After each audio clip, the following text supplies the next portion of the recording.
Salut à tous, bienvenue pour ce nouveau vlog critique. Alors,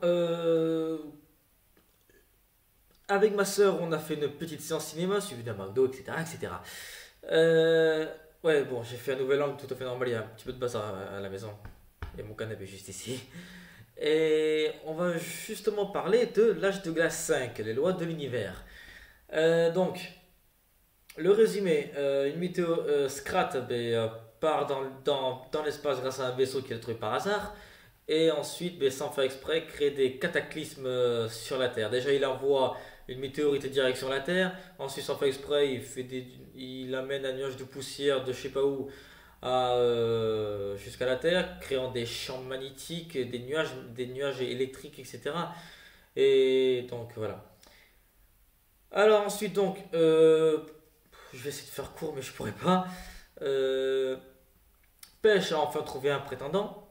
Mais Manny et Eileen n'arrivent pas à se dire ah ben notre fille va partir, on veut pas, etc. Bon voilà, ce sont des parents qui veulent que leur fille reste. Et donc ensuite, donc il y a tout ça. Sid essaie de trouver l'amour de sa vie, mais il n'y arrive pas. Contrairement à Manny qui a trouvé dans le second volet et Diego qui a trouvé dans le quatrième volet. Et donc Diego, et je ne me rappelle même plus son nom, envisage d'avoir un enfant. Déjà. Et Sid cherche toujours son âme sœur, qu'il trouvera vers la fin. Voilà, bon, ceci c'était un spoiler. Ah, je vais spoiler à fond la caisse. Donc, si vous n'avez pas encore vu l'âge de glace 5, quittez cette vidéo tout de suite. Quoique, en fait, j'ai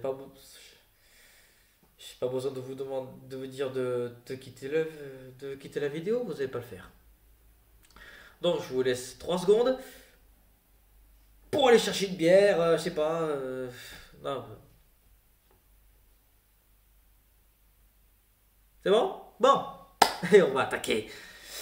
Donc, une météorite, comment. Donc, déjà, donc Manny a oublié son anniversaire de mariage à Ellie. Déjà, voilà. Et comme par hasard, la météorite tombe à ce moment-là. Bon, déjà, bon. Voilà, donc. J'ai déjà vu beaucoup de fois ce cliché de film où, par exemple, la fin du monde arrive et donc il y a un événement, il y a un événement donc ah il est oublié ou il y a un truc comme ça et ensuite c'est quand la météorite elle arrive qu'en fait tout est oublié d'un coup quoi. On peut dire ça comme ça. Et puisque c'est une production de 20th Century Fox, j'avais eu l'impression de regarder Armageddon. Ouais, parce que là, ils se sont lâchés par contre. Ils se sont lâchés, enfin, ceux qui font l'animation, la 3D, etc. Ils se sont lâchés. La météorite, donc quand ils arrivent à la dévier, on voit la météorite qui arrive juste devant la caméra comme ça et qui se retourne comme ça, mais ils sont bien faits.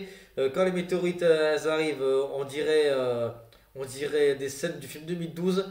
Je me demande d'ailleurs si Michael Bay n'a pas été là à la fin par rapport à l'explosion nucléaire du volcan et si Roland Emmerich n'a pas été là pour les météorites. Je me demande si Roland Emmerich n'était pas dans le scénario, tu vois.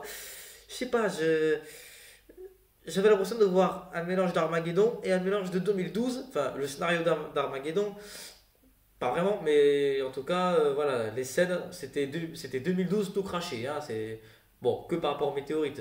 Sinon, il n'y a pas vraiment eu de météorites dans 2012. Il y a surtout eu c'était des météorites dues à un super volcan. Mais je sais pas, il y a un film comme ça avec des météorites, je me rappelle plus c'était où. Enfin, je me rappelle plus c'était quand que j'ai vu ça, je me rappelle plus. Enfin bref. Et pendant ce temps-là, donc c'est vraiment un film à la Roland Emmerich, sincèrement. Il y a un cataclysme qui arrive et pendant ce temps-là, il y a des histoires, il y a des histoires à l'intérieur. Comme par exemple, là, par exemple, c'est la fin du monde dans quelques temps. Manny essaye de, enfin, n'arrive pas à accepter le fiancé de pêche parce qu'il est c'est un jeune et voilà quoi. Bon, le gros stéréotype du vieux papa qui juge le petit gosse. Voilà, un gros stéréotype. Sincèrement, moi, je me suis dit, putain, encore des trucs comme ça, il y en a assez, il y en a ras-de-bol, on voit ça tout le temps. On a même vu ça dans Alvin 4. Non, non, non, non, je retire ce que j'ai dit, excusez-moi. Et, enfin, c'est autre chose, mais je pas envie de m'expliquer. Et donc, la mère qui fait tout pour vraiment essayer de déstabiliser Pêche par rapport à, ah, mais qu'est-ce que vous allez faire si on n'est pas là? Et Pêche qui arrive à s'en sortir. Et Ellie qui en peut plus. Manny aussi, à un moment.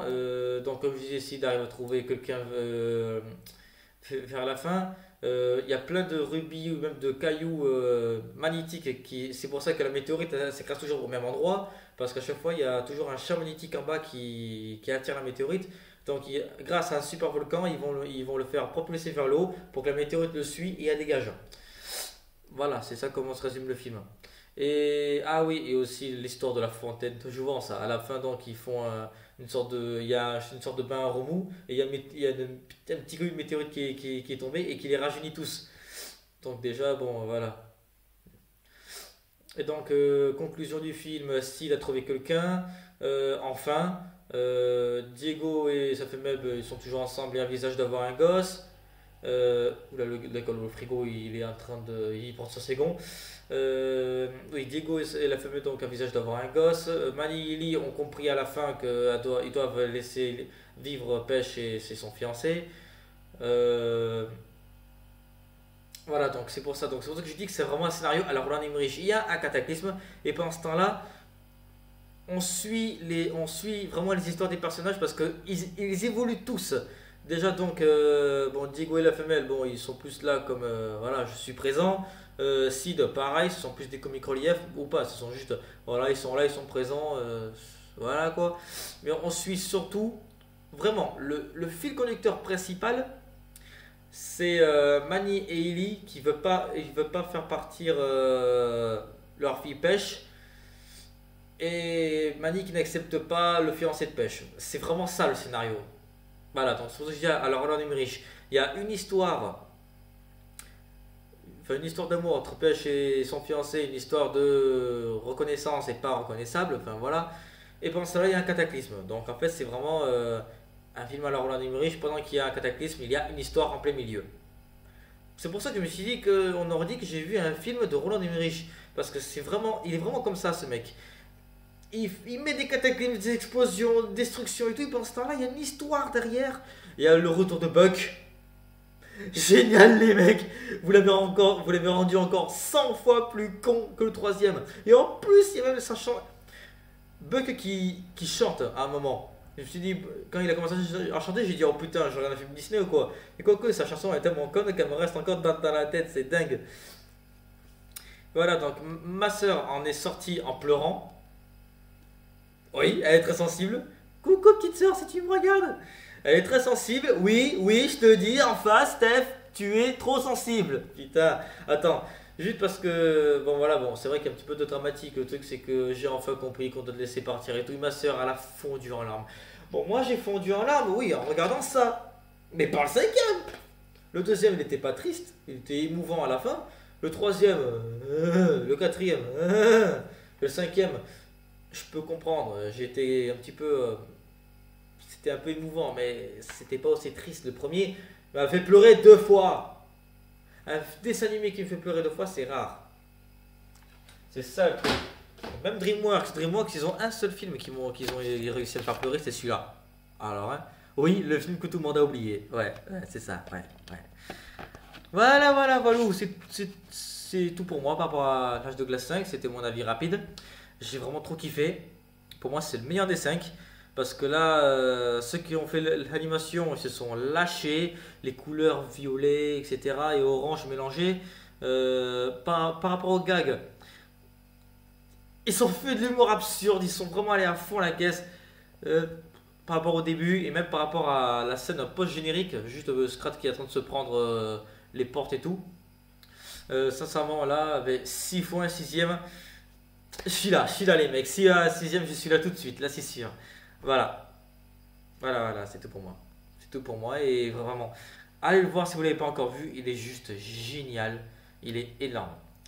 Et donc moi, par contre je vous promets, je vous retrouve pour la critique d'Independence Day 2 Résurgence et pour Insaisissable 2 aussi. Voilà, ce sera le vlog critique prochain. Voilà, promis, juré cette fois.